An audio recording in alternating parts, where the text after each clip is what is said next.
Shalom saudara yang dikasihi Tuhan.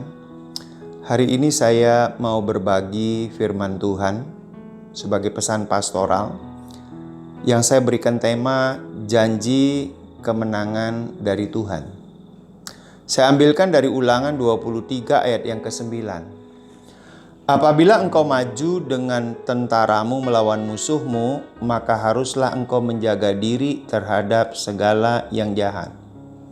Bapak Ibu boleh nanti membaca di dalam Ulangan pasal 23 dan 24. Nah, Tuhan menjanjikan kemenangan kepada bangsa Israel apabila mereka berperang melawan musuh-musuh mereka. Nah, supaya bangsa Israel itu menang melawan musuh-musuh mereka, Tuhan mengingatkan dan memerintahkan bangsa Israel untuk menjaga diri terhadap segala yang jahat. Artinya, kekuatan dan kemenangan bangsa Israel melawan musuh-musuhnya bukan karena kekuatannya sendiri, bukan karena kehebatannya sendiri, bukan karena alat perangnya, tetapi karena Tuhan yang memberi kemenangan kepada mereka. Itu sebabnya Tuhan menuntut kepada bangsa Israel untuk menjaga kualitas hidup mereka. Di antaranya ketaatannya, kesetiaannya, kekudusannya. Ulangan 23 ayat 14 menegaskan, sebab Tuhan Allahmu berjalan dari tengah-tengah perkemahanmu untuk melepaskan engkau dan menyerahkan musuhmu kepadamu. Sebab itu haruslah perkemahanmu itu kudus, supaya jangan ia melihat sesuatu yang tidak senonoh di antaramu lalu berbalik daripadamu.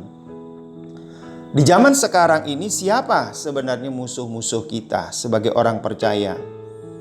Efesus 6 ayat 12 berkata, karena perjuangan kita bukanlah melawan darah dan daging, tetapi melawan pemerintah-pemerintah, melawan penguasa-penguasa, melawan penghulu-penghulu dunia yang gelap ini, melawan roh-roh jahat di udara. Ayat ini menunjukkan bahwa musuh kita adalah iblis. Bagaimana mengatasi musuh-musuh kita ini? Efesus 6 ayat 11 dan 13 berkata, kenakanlah seluruh perlengkapan senjata Allah supaya kamu dapat bertahan melawan tipu muslihat iblis. Sebab itu ambillah seluruh perlengkapan senjata Allah supaya kamu dapat mengadakan perlawanan pada hari yang jahat itu dan tetap berdiri sesudah kamu menyelesaikan segala sesuatu. Jadi untuk dapat kita mengatasi musuh-musuh kita, kita harus menggunakan atau mengenakan seluruh perlengkapan senjata Allah. Dan bagaimana mengalahkan musuh-musuh kita? Itu yang paling penting. Di dalam Yakobus 4 ayat ke-7. Karena itu tunduklah kepada Allah dan lawanlah iblis, maka ia akan lari daripadamu.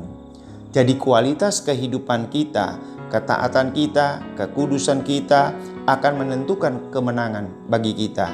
Sebab Tuhan selalu berjalan menyertai kita supaya jangan Tuhan melihat dan menemukan sesuatu yang tidak senonoh, yang tidak benar, yang tidak kudus dalam kehidupan kita. Lalu Tuhan berbalik daripada kita. Nah, inilah janji Tuhan kepada kita. Yang pertama apa? Melepaskan kita dari musuh kita. Arti kata melepaskan, natsal dalam bahasa Ibrani, adalah Tuhan yang akan menolong, membebaskan, menyelamatkan, meluputkan, dan melindungi kita dari musuh-musuh kita. Jadi hidup benar akan melepaskan dan membebaskan kita dari tangan dan cengkraman musuh-musuh kita. Yang kedua, menyerahkan musuh-musuh kita kepada kita. Arti kata menyerahkan yaitu Natan dalam bahasa Ibraninya adalah Tuhan akan memberikan kuasa dan otoritas kepada kita untuk membuat musuh-musuh kita tunduk, dikalahkan, ditaklukkan, dikuasai, dan diserahkan kepada kita. Jadi hidup benar akan memberi kita kuasa dan otoritas untuk dapat menaklukkan dan mengalahkan musuh-musuh kita. Nah, Tuhan ingin setiap hari kita deklarasi firman Tuhan. Hingga firman Tuhan itu memberi kekuatan dan kemenangan atas hidup kita. Namun ingat, jangan sampai di dalam kehidupan kita ada kejahatan di mata Tuhan.